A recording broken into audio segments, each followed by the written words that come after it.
Nothing yet? Okay. I hate StreamYard. Anyway, it is slightly afternoon on the East Coast here. It's Friday the 20th. Damn, I think we're a day away from actual spring now or something. Maybe we are in spring. I don't know. Anyway, this is the Small Biz Breakdown. I'm Brent Leary, and as we like to do, actually, I should just say as I like to do, I like to bring on some folks that I like, trust. They know their stuff. We like to talk about what's going on, and we usually start from way out west. I've officially changed his name from Leland McFarland to Leland from Oregon. Hey, Leland. Hey, Brent. It's good to be here. We missed the last week, which was Friday the 13th. So we just you could have had two Friday the 13th in a row, but we missed one. You sound very broken up about that, Leland. I was flying, so I had other worries. It's like Friday the 13th and you're flying. That's not a good combination. That's usually, but you made it safely, so we're glad for that. Let's keep moving further. Well, actually, just east, because you can't really move further east from where you are. Everything is further east, I guess, actually. Anyway, we are making our usual pit stop into lovely Gary, Indiana, with Pierre, with his last name starting with D. And then I'll take that. Good afternoon, everybody.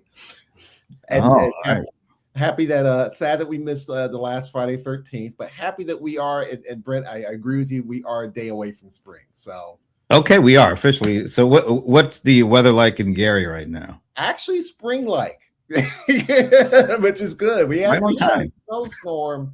I think it was Monday or Tuesday or so. We had a very brief snowstorm, but it was one of those weird things where if you woke up at 4 o'clock, a lot of snow, or relatively a lot of snow, and then by literally like 10 o'clock, like if anything that wasn't in a shadow had melted off. All right, my first question is, why the hell are you waking up at 4 a.m. in the morning? That doesn't seem too cool to me, but you know, ready to rock and roll with data any time of the night. So all righty. and Leland, is it spring-like out in Oregon? Yeah, it was pretty delightful over here. Oh, delightful! All right, got delightful. We got happiness at 4 in the morning, and now we're moving to our nation's capital. And as usual, absolutely nothing is going on in our nation's capital, but there is a smile always in our nation's capital, and it comes from Shashi Bellamkonda. Hey, Shashi. Hey, everybody. So glad to join you on this fine, as Pierre said, fine spring morning. The forsythia bushes have started turning yellow. That's like good news for me. Isn't it the peach? What do they call it? Is it the peach blossoms or some kind of blossom? Cherry blossoms, isn't it? Cherry blossoms in DC? Are they starting to bloom? Haven't started yet, but you can see the maple, buds start flowering. So, all right, it's a nice time to visit.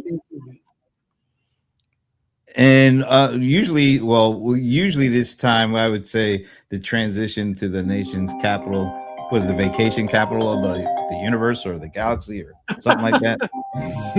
But Mr. Ramon Ray is not available with us right now. And we also missed our pit stop into magical, mystical Medina for Madam Mike Drop herself. I know there's another M in there somewhere, but I just can't remember it. But she is not able to make it with us today. So the place where meteorites also like to visit. There's another M. Meteorites like to visit. All right, there it is. All right.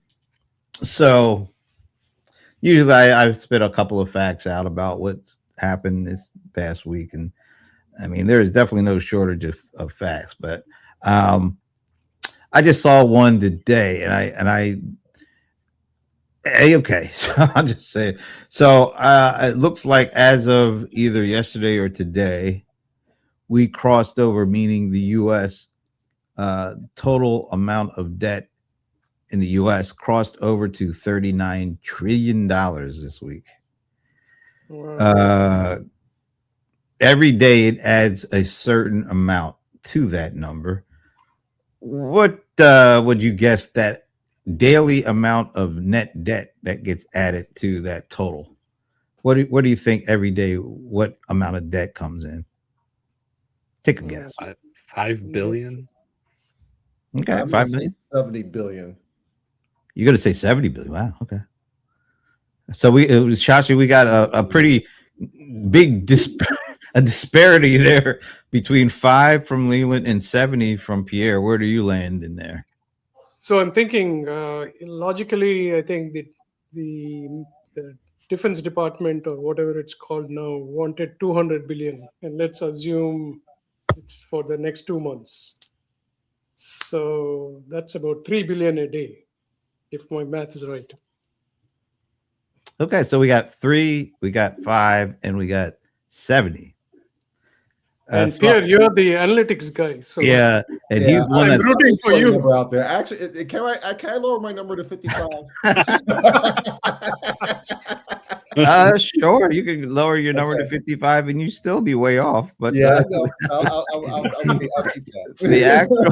the actual number is $7.2 billion of debt added every day. Wow. So you think about that, that's about 220 billion a month. And that means two bridges a day. yeah. So basically every 5 months we're adding $1 trillion of debt. Wow. And we were supposed to reduce it, right? I think so, day one. All right. So with that in mind, and let alone all the other things that are going on, how are you guys feeling this week? Let's who wants to start us off? Ramon can't do it today because he's not here. So who else is gonna do it? Come on, Pierre. You were not here last week. Nobody was here last Nobody week. was here last week. Yes. I wasn't. About feeling about the economy in general, just kind of like where we are. Where we are in the economy, you know, whatever else is going on that is out there. What do you? I think we're still. I think there's still optimism among small businesses, but at the same time, still worrying just because of the war. I think we're starting. I'll tell you one thing that concerns me: price of gas. Seeing $4 gasoline here is a little scary. Or diesel had shot up originally over 5. I think people remain somewhat hopeful, as in I still need to get to Target, I still need to get to Walmart, I still need to get my car serviced, I still need to do my laundry. But I think we're going to start. I think give them a couple more weeks and see how people really start feeling about what's going on in the economy. I think we'll start seeing a little bit more negative sentiment, basically, because we're starting to see things hitting our wallet quite a bit. I definitely notice, like for groceries, things are high. Even a Pop-Tart feels like a luxury now. So, damn, that's pretty bad. A Pop-Tart feels like a luxury. Yeesh. Strawberry or chocolate, doesn't matter. All right, Shashi, what about you? This was a well-planned one. First, we took over the oil source, and then we are kind of stopping another oil source. So it balances out. You get what I'm saying? Venezuela is now our standby, right? But we did manage to worry the rest of the world, because from what I'm hearing about India is like people have to bring their own lunches from home, because all the top companies who are like providing food say like, hey, we won't have this LPG gas anymore. So people are a little worried about that. And that's the reason why I think some of the Indian oil tankers are being allowed to go through the Strait of Hormuz. I mean, I think we should all prepare for either scenario, right? Like you said, fuel shortages. I'm hoping there is no other shortage that comes up. But the lucky thing is it's a capitalist economy. So everybody should worry about how they're going to earn more. So no matter what the price is, you can still afford it, if that makes sense, which might mean more inflation, right? But it's anybody's guess. I mean, we don't know what somebody 18 miles from me is thinking right now. Leland from Oregon. So yesterday I had 2 things done. I I went and I got a dental procedure done, and then I went and I did taxes, and I don't know which one Yikes! hurt More more. painful. What a day there, Leland. That's a tough guy, dude. There you go. At least with the dental procedure, they give you a numbing agent. They help you, not feel the pain. Although the tax, if I would have gone on St. Patrick's Day, they were apparently giving away green beer or something like that, and it's like, oh my gosh, that's $1 million idea right there. Let's do booze and taxes, get sloshed before you have to pay out a bunch of money. And dentistry too. That'll work for dentistry. I don't think the dentist, oh man, that smells bad. But yeah, I mean, I was looking at like the stock market this morning, and yeah, it's going down, and there are some indications that we are not doing the best. But when you zoom out for 5 years, it's still higher than when it was 5 years ago by a long shot. So there is still the ability to correct if this operation in Iraq, well, not Iraq, Iran. Iraq was 20 years ago, man. But yeah, you're right. There's still some activity on. You're using some of our bases there, I'm sure. But yeah, if it can be resolved, hopefully with what the president says, let's do it quick and dirty. Hopefully, then things can balance out. I don't know. These wars seem to get drawn out longer than they really should. But yeah, I don't think we're in the panic mode still. I think that we need to kind of just see what happens, run your business the way that you're running it, buy the stuff that you need to buy, and then maybe just set a little bit aside just in case. But I don't think we're in the hunker down kind of phase quite yet. Are you guys taking?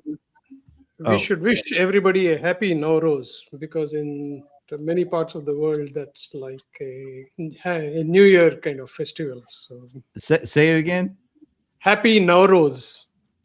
Happy Nowruz. Happy Nodals. All right. And happy to see Ivana. Hey, Ivana. Hey. We're missing you. We're missing you, but we hope everything is going well, and we see you next week. All right. Yeah. I have a question for Leland. Do you do your own taxes? I did it last year and I messed them up. I did TurboTax even, and I still messed it up. And so I actually amended mine this year before I did my 2025. I went to a tax person, and it was just as cheap as TurboTax to go to a tax person. And it wasn't like H&R Block. It was just independent tax people. It wasn't a CPA. And because the business that I kind of run, it's very simple. So it's not a complex thing that takes really a true CPA. And she found $1,300, and it cost me $300 to file it. So I came out ahead for the filing, and then I just gave her 2025, and an hour later she's like, okay, yeah. Nice. The reason I asked that question, this may be useful for small businesses, is always do what Leyland does, because the tax code has become so complicated that you don't know what allowances that you should be taking for your business and otherwise. So I'm glad you took an independent tax consultant. Yeah. Well, and it's also about time. Your time is valuable. And it's like, I remember doing it the year before, and I spent hours and hours and hours on it. I was going and doing this, and I ran into errors, and it wasn't working right the way that it should. And I spent more time than I really should have. And it's something that I could have, easily spent my time on something else and potentially made that kind of money off of. So yeah. I mean, I used to make that mistake where I would look at the $300 figure that somebody's charging me, not realizing that that's actually going to save me like $1,000, $2,000. So that's true. Yeah. It's like having Ivana here with us. She's giving her the silent mic drops. I like that. Yeah. Yeah, I definitely, on a tax thing, I would say I've done it when I first started. and Layla, don't feel alone. I actually there's at my end of it, I'm at a point where it's getting the help is starting to get more important because like what Shashi said, it does become hard to follow what things are coming up. I think that's one part of it, and you just it just there's a breaking point. I think as a business owner, you end up having to it just stops a lot more things than what you realize in a lot of ways. It takes a while, and it's one of those things. It's like boiling water. It's like you may not feel the heat until when you do feel it, you start coming out of it. So definitely don't feel alone. I would say that. I would say that to anybody really, because it's just one of those things that I think the plus side is kind of getting a little familiar with what things can happen, so that way you don't take the wrong tax advice. I've seen business owners getting bad tax advice. Oh yeah. And people on YouTube and on Instagram giving what I call like snippets of things that are maybe factual, but they don't have the other asterisk. So there are people who are pushing back on that now. But I think what Sashi said, it just gets to a point where you need some help to kind of get some guidance, so that way you're not spinning the wheels. But definitely don't. I would say to any business owner, don't feel alone at all, because it comes up over time. Mm-hmm. And I could see some situations where, using TurboTax for business purpose might be okay. You got a couple of rentals or something small, a little side job or something to the effect where it's not like grand amount of money, but it's just a little bit of a side income or something like that, or you're just a contract worker. I could potentially see going that route for kind of more of on the smaller side. But when you start getting up to certain points, I think that having someone in your corner to be able to tell you, no, you need to do this. This is a good way to be able to save you some. Because when I was in my appointment with her, she was like, oh, you should, maybe look at having your kids on your payroll so that you could save a little bit of money and be able to put that into an IRA for them. And I've heard that advice before, but it's those little nuggets of information that you can kind of glean when you meet with someone one-on-one like that. Yeah. Yeah. The only, well, I definitely get a accountant to do mine because, quite honestly, I was an accounting major. I didn't like it back then. So I also wanted to have somebody that, if something goes wrong, he did it. He's the CPA. I'm just going along. So yeah, I know I don't know the ins and outs because, as Shashi mentioned, it changes a lot, and under this administration, it's really I think it's changed a lot, and I think it'll mostly change for the better for a lot of people, because it seems like there'll be more tax breaks or something like that. Mm-hmm. But it's hard to keep up with all that stuff, and I don't even want to try to keep up with all that stuff. So I think it's a good move if you're in business, like what Ivana said. She says the two most important or valuable people are my bookkeeper and the CPA. And there's some goodness to that statement. Now she says also, I don't hate this, but Mike, whatever his last name is, profit first, has actual accountants are brilliant and will literally guarantee profitability. It's first pay yourself your profits and budget after. I never had a mine guarantee that, but okay, that'd be great. If that were the case, that'd be great. I think one thing I wanted to mention from Ivana's comment is also, don't just go to your, like, whoever is advising you only during tax time. Try to touch base with them 1 or 2 times during the year, so that sometimes, like, you made a mistake, didn't have enough deductions, and then at the end of the year, instead of getting a refund, you're actually having to pay a lot of money. Happened to me, so trying to give that advice too. Yeah. All right, so I'm kind of circling back a little bit when you hear all this debt talk and how much is out there. Does that impact your thinking at all? We're not talking about your personal debt, but I don't know, maybe you might be interested in going for a loan for the business, or you're just wondering how that impacts like interest rates personally. But when you hear the debt, the amount of debt, like credit card debt and just overall debt, how does that personally impact the way you approach what you do from a professional business standpoint? I think for me, there's two things I do. I wouldn't call myself a tightwad, but I do try to plan out a lot of things in terms of what I'm going to spend and when that spend will happen. Um, and it could be things in terms of events I go to, thinking about am I going to a webinar versus traveling out someplace, like I'm getting ready to do a conference where I deliver a workshop. I'll plan the things where I know I can kind of put some sort of budget aside for something. And I'm very cautious also. It also makes me cautious about clients a little bit too. I had to learn the hard way that a lot of times clients will they want to hire you, but they are not really ready to pull the trigger on a project. Sometimes there may be something financial going on, and that can be a little bit of a difficult conversation. You don't want to push somebody to spend, but at the same time, if you're a small business owner or if you have a small team, it can be a little hard to kind of hold a place for somebody to be ready. Like, hey, we need to put some dates down here. But I think for me personally, I do try to be very careful about how I spend. And I'm very critical about it. I found that I try to push hard through the year so that way I'm not getting into December and trying to find extra money when I know that people have already locked in their budgets and they may not be looking at anything. The only thing they're thinking about is, eggnog between Thanksgiving and Christmas. Those sort of things can happen. And they can be good lessons learning about trying to figure out how to plan as much as possible. Not all plans are perfect, but you have to kind of, it's just like a football game. You have certain, where the lines are, you kind of need to know where you need to go, and you kind of need to plan yourself as best as you can to keep that pocket so that way you can throw the ball and get that victory. Yeah. Yeah, that's a great statement. It's a double-edged sword, the credit. Like, for example, I wanted to post this on our private chat yesterday.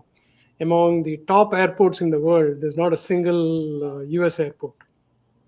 Now, when the airports were created, they were probably the best, but not anymore because like 30, 40 years have passed.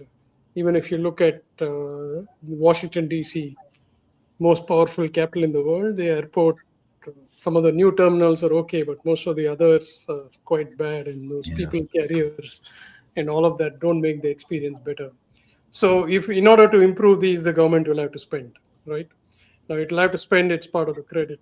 And I think subsequent governments have always tried to reduce the debt, and it's definitely going to cause pain. I do remember I think probably between 20 and 22, most of the roads in the areas that I was going, there was no money to repair them. So even in the good highways, you'd find potholes and everything else.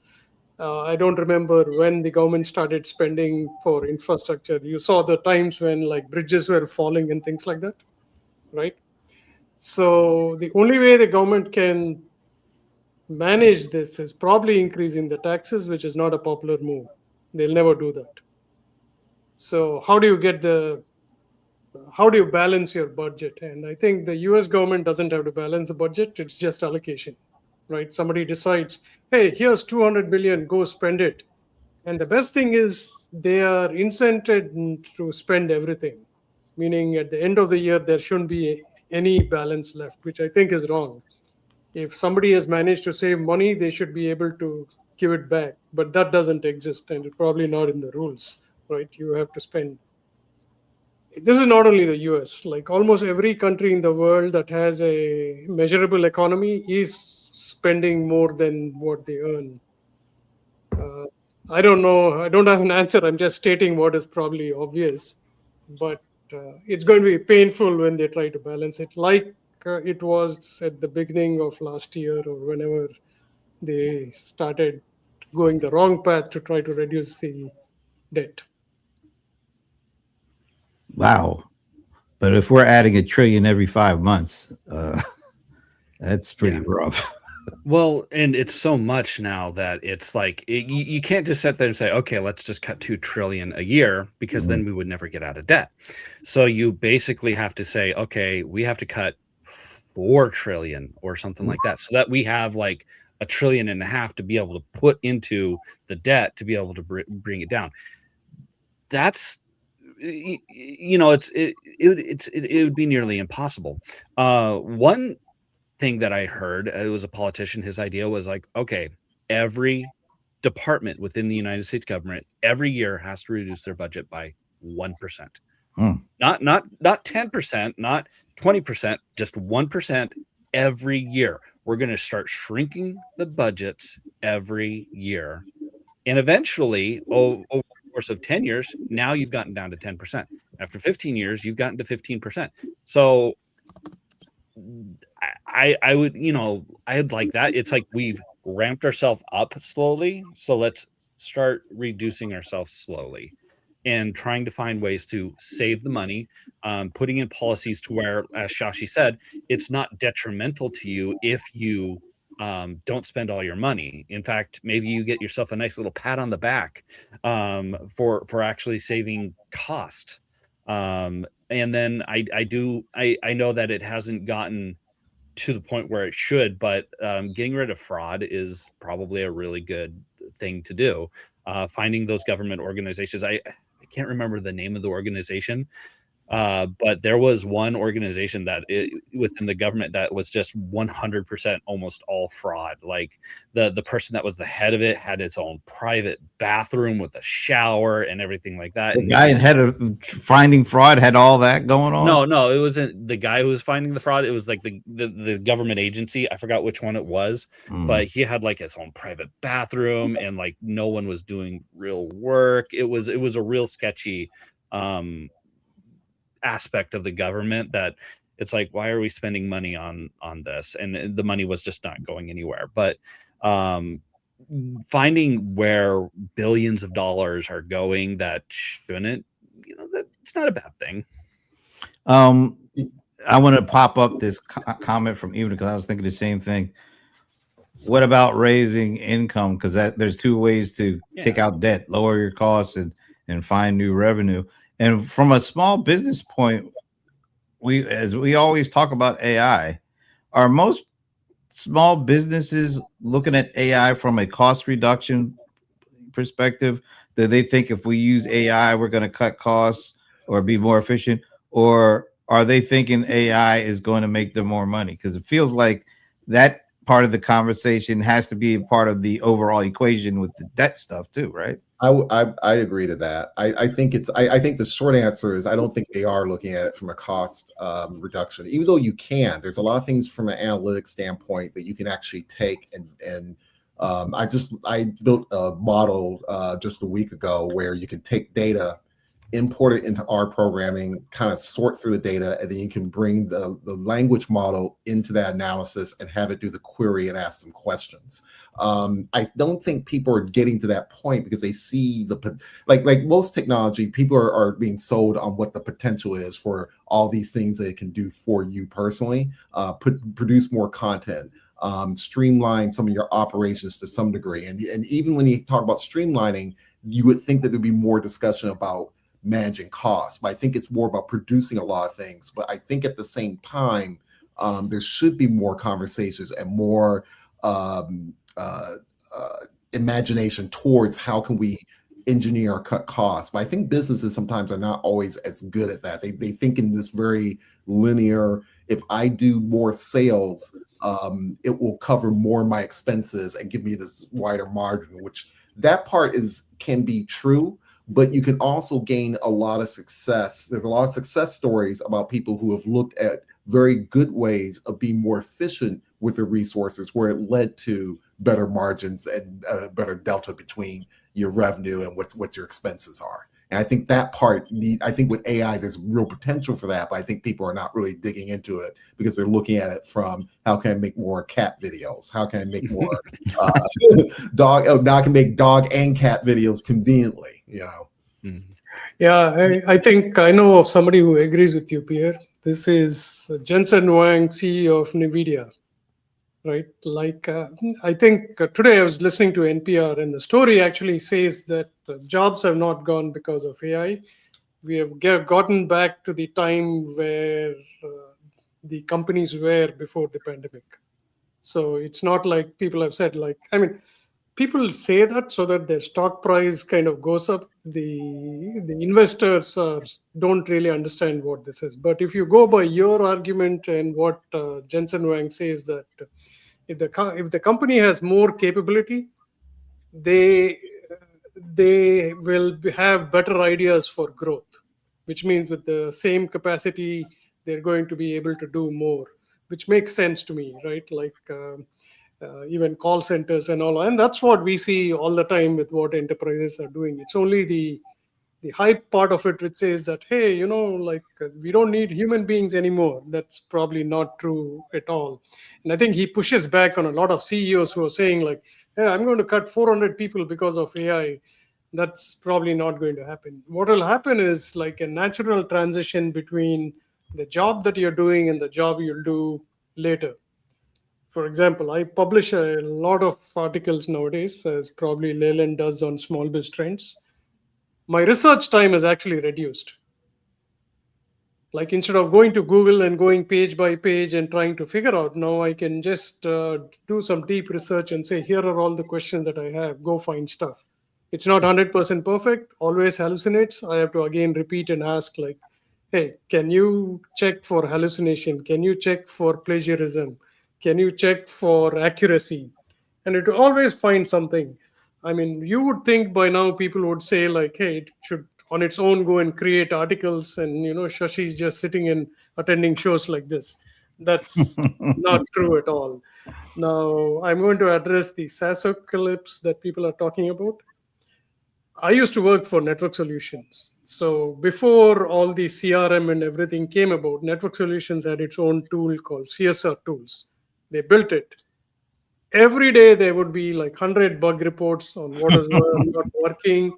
They had to put more people on it. And by the time they realized like, hey, this is not worth it, we need to get Siebel. So that's exactly what will happen. Yikes, Siebel. They spend some money then. So for small businesses, don't think about, like, for example, if you want to give people an ordering system that they can order themselves, go for it, and then use the staff that you've saved to give them some better service, and maybe a better menu, expand your menu, things like that. Not necessarily to reduce headcount, is my opinion.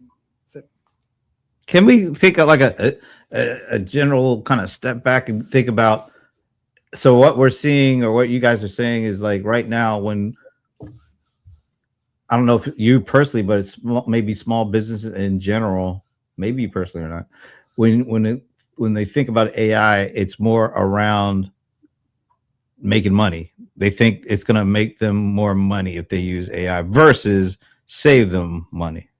Is that what I'm hearing?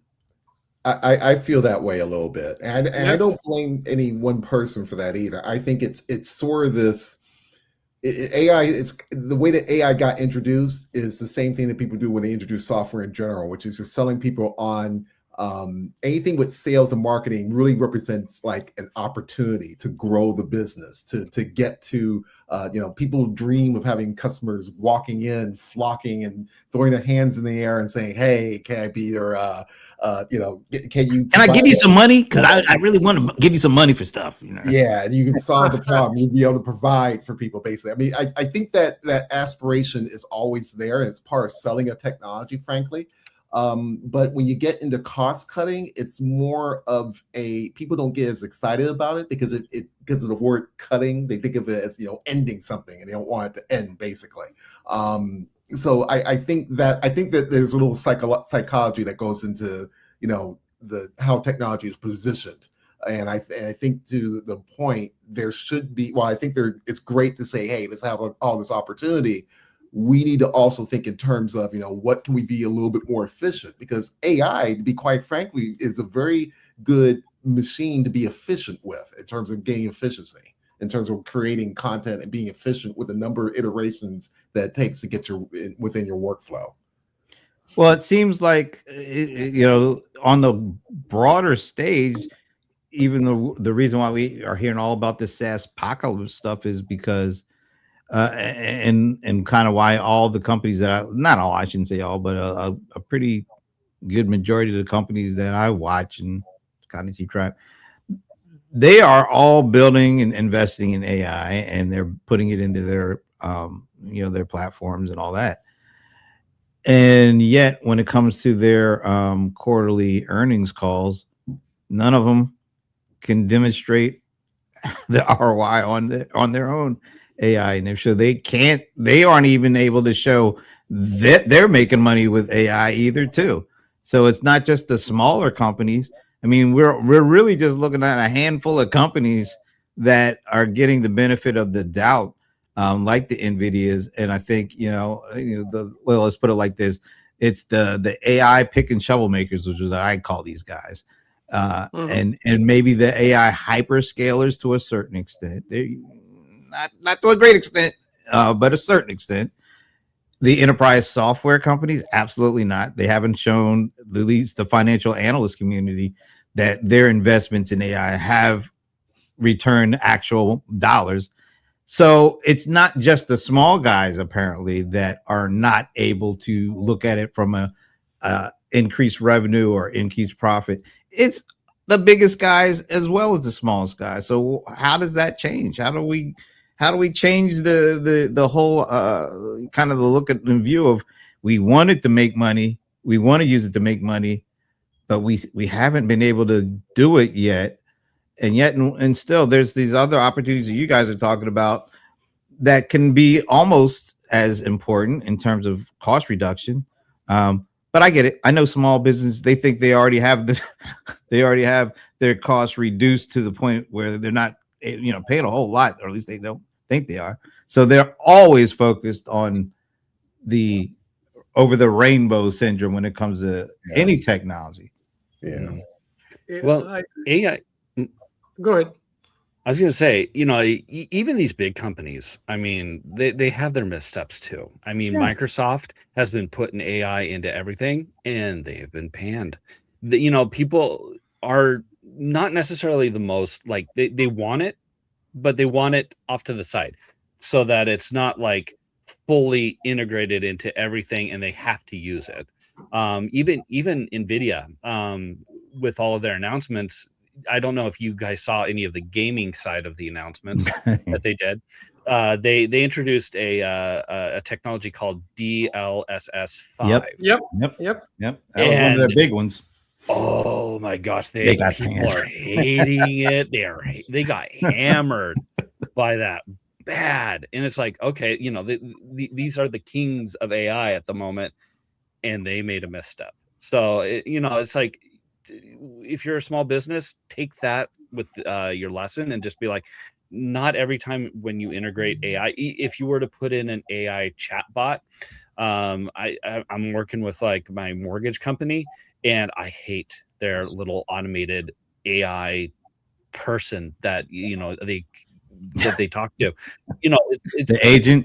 Yeah, their AI agent, and it's just like, ugh, no, gives me kind of the ick. I don't know, but it's like, work. If you're a small business, just work with what you've got. Try to use it as a way to shave off some time here or there. Maybe look into your own little AI chatbot for the simple things, not necessarily for the thing that's going to be like the silver bullet that's going to like bring in 1,000 customers or something like that, but something that can offload a little bit of time so that you have more time to talk to customers, using the AI that brought in a bunch of names for you to, and pre-qualified them for you and gave you like a good statement to kind of talk to them with, that's where I would go with like AI. So Yeah, I have a pet peeve with most of how AI is being implemented, and I blame OpenAI for this. Traditionally, the companies that have actually used AI to become more profitable are like Meta, Google, Amazon. They've been doing it for a very long time. The right way to do it today, everybody is skipping two steps and going direct to generative. Like your example, Leland, of that thing, somebody sold this business a chatbot, and the chatbot answers to whatever it feels like it can answer, and not necessarily in the owner's voice. There is probably no connection between how the owner wants to do business and how the customers want to get their experience. So they're going to generative directly. The real power of AI is analytical and predictive. You're a restaurant, you have 1,000 emails, you want to figure out who's coming to your restaurant, who should get a discount coupon, how can you get. No small business is thinking of this, because the companies that are serving them, there are not too many companies who are telling them, hey, we'll increase your revenue if your per seat revenue is $30 per person who comes to your restaurant. We can actually increase it to $35 by doing this, and AI can give you some suggestions based on your own data. Earlier it was very difficult for businesses to do this, but now you can actually go to any small company that can train small models based on your data. So you don't have to go to Chat GPT or the next version of anything that comes up. Now, I feel strongly that Anthropic is probably going to make it easy for people to do it themselves a little bit. Like, hey, you upload your entire sheets and I'll give you a plan. That's the analytical and predictive part of it, not the gimmicky, like I posted about, I think you all must have heard about the robot gone wild in a hot pot restaurant in, I think, San Francisco. The robot won't stop, and this the service person is trying to track that robot because it's not ready. I mean, robotics is a very complicated thing. It's not like our all our cars are being in some way assembled by robots. Amazon orders that you receive are in some way your article actually moved by robots. So they're all far advanced, but they're not saying we'll give you a nice, cute robot, talk to the robot and be happy. No, I mean, I think use your data, use it for predictions, increase your revenue, right? Yeah. And generative will come later. I'll add real quickly too. I think that what Shashi brought up a real good point about the robot too. I think this whole thing with AI is really experimental. It's data driven because you start, I think you have a lot of data that you use to help train your model. Basically, in fact, I'm starting to be more of a proponent of the small language models because you have an opportunity to train those to what you want. But that also means, I think, what businesses are realizing with the example with the robot is that your customer experience is starting to get a little bit experimental, and you need to kind of think through a little bit about what that experiment looks like. And that's something that can be almost very anti-business in some ways too, because businesses are supposed to bring, and it's supposed to be certainty. You go to a particular brand because you know that their food is excellent, or you know that your car repair is going to be excellent. And with AI, there's a little bit of experimentation to not only implement an assistant to help serve your customers, but to make sure that you're doing this with knowing the back of your head that there's going to be some error in there. Like the example with the robot is a clear one, basically. So I think it's going to force people to learn not only how to experiment, but I think also thinking about, what is the customer experience for my business? Because, we've always thought about it in terms of websites and apps. Now it's something a little bit more, these digital pieces are now more physical when you start thinking about AI connected to a device to deliver something to a customer, or AI connected through a robot to deliver something to a customer. I think let's go back to what our friend, Madam Mike Drop herself, always says. It's always about the customer and the customer experience. And there are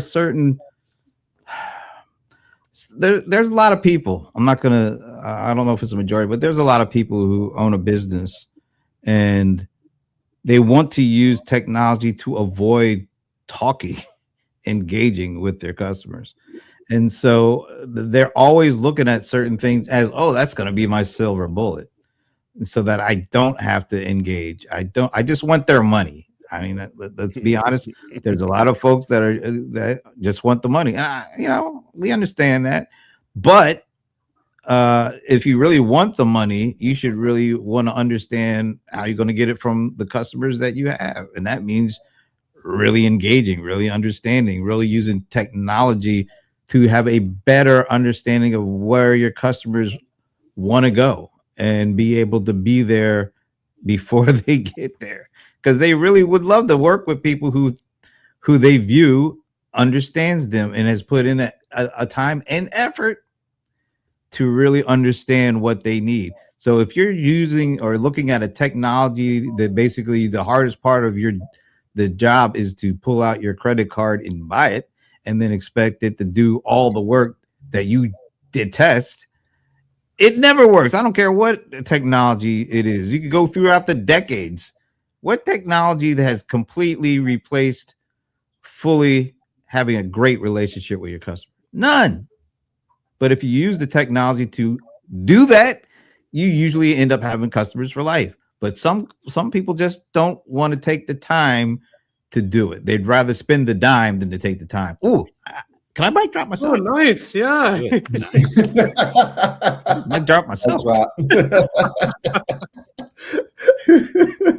There you go, Brett. I don't think I did that before. That's good.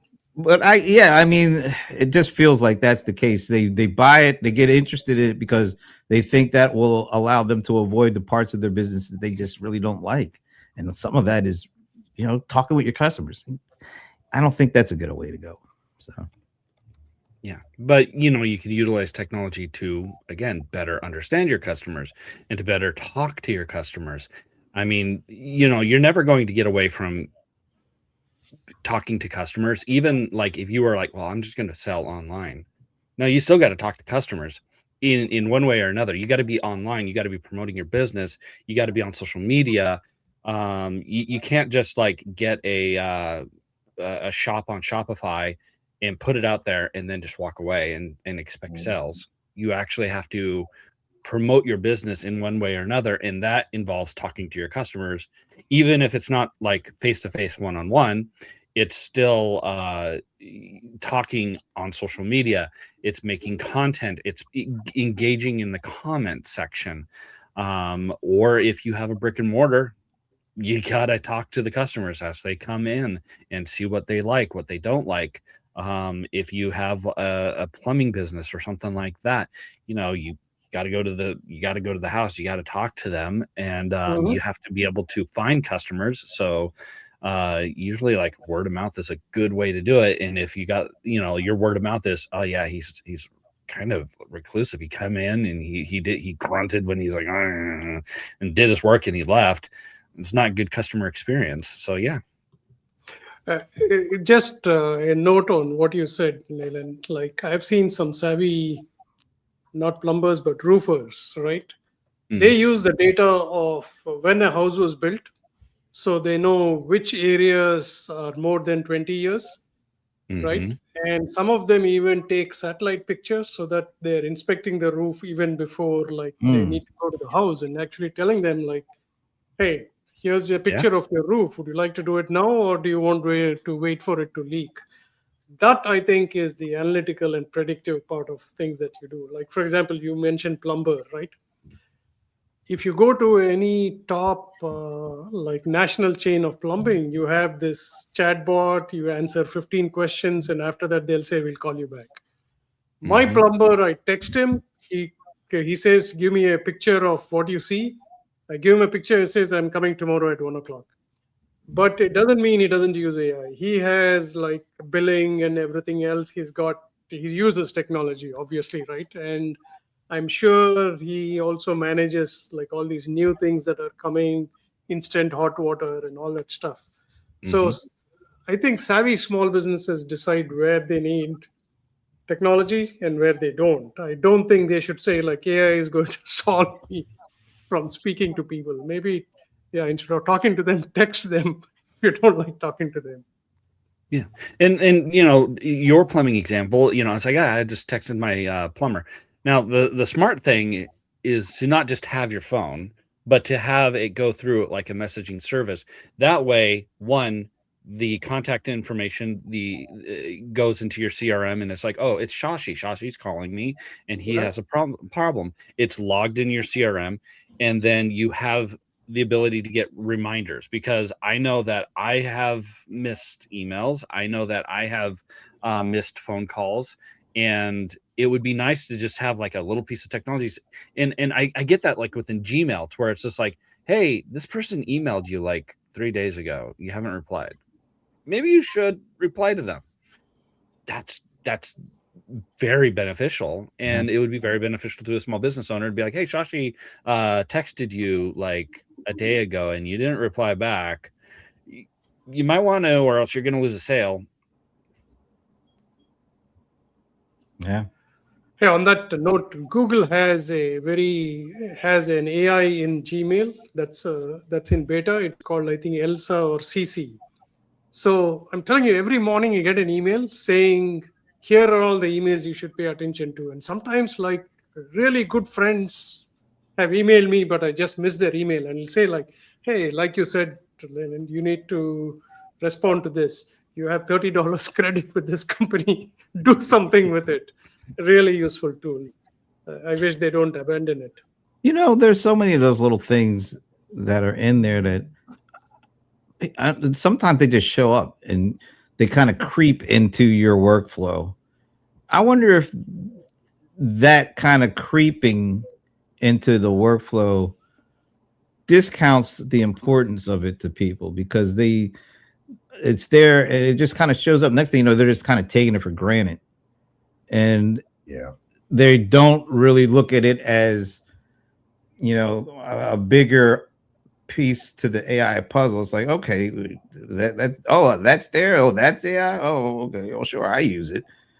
Because they're always focusing on the AI that really hasn't happened yet, because it's the AI that's the pie in the sky. Oh, this is how you make money.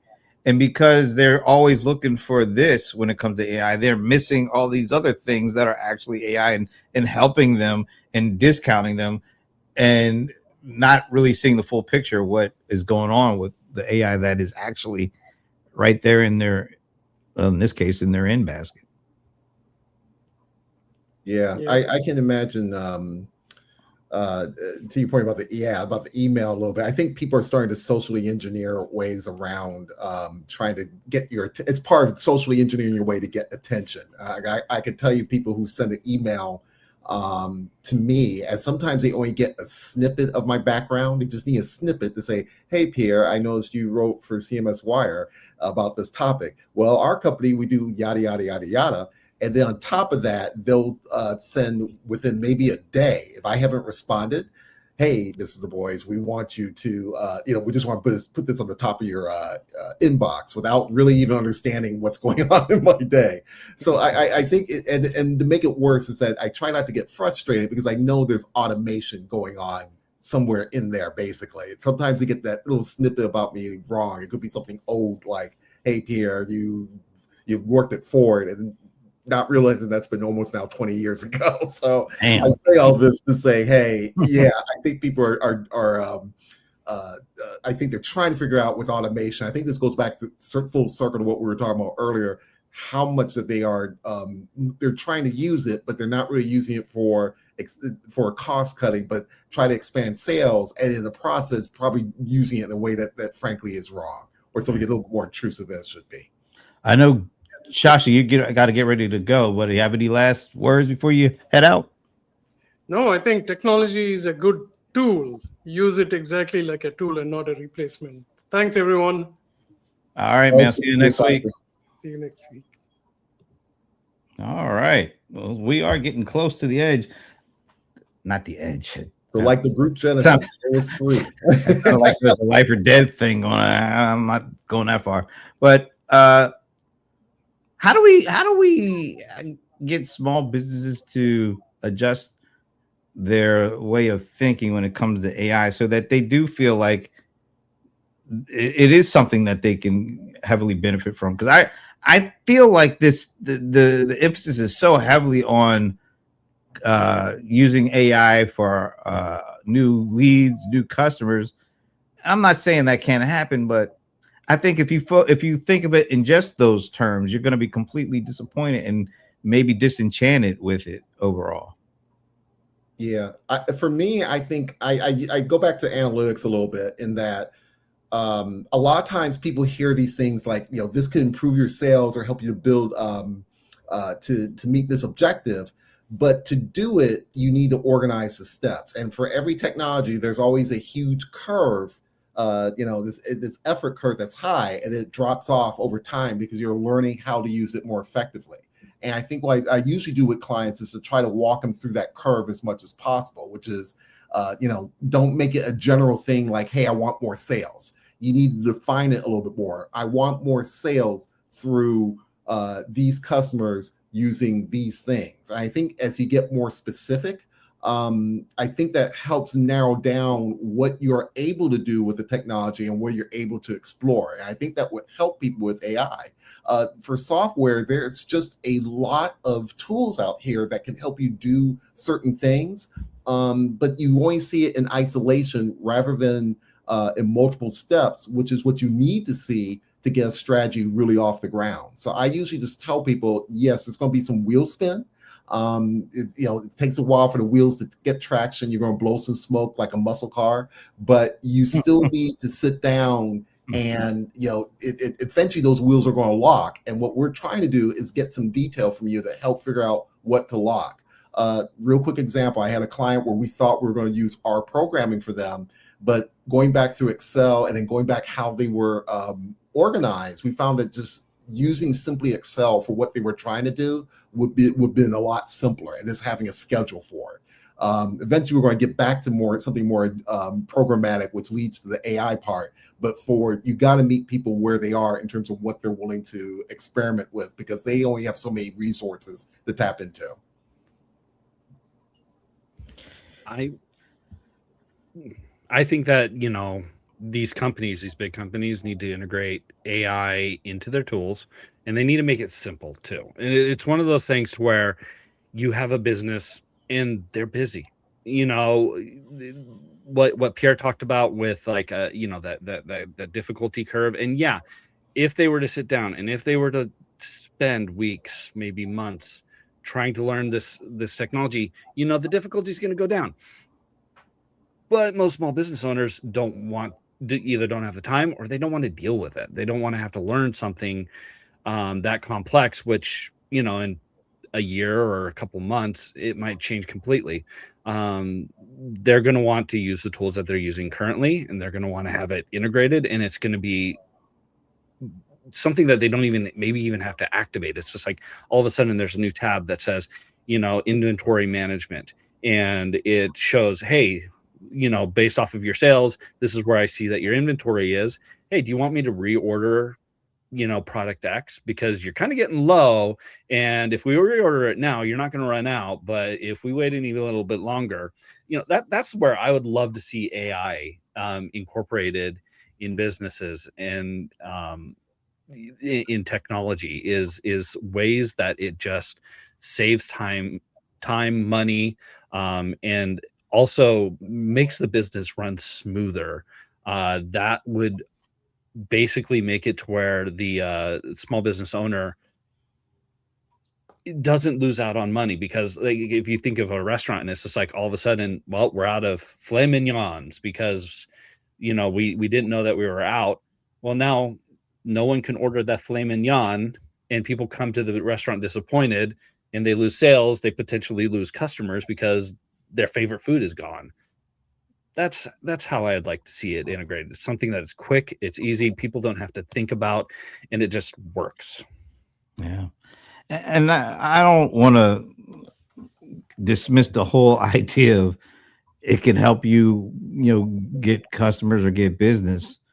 Because you do hear some of these stories of people that have done like they created a whole new kind of business offering or business model or service based on what putting the AI together for new workflows or new kind of infrastructure plumbing for a new idea. And it's not just about content creation. It's about actually doing workflow automations and process flows and coming up with something they could have never done before.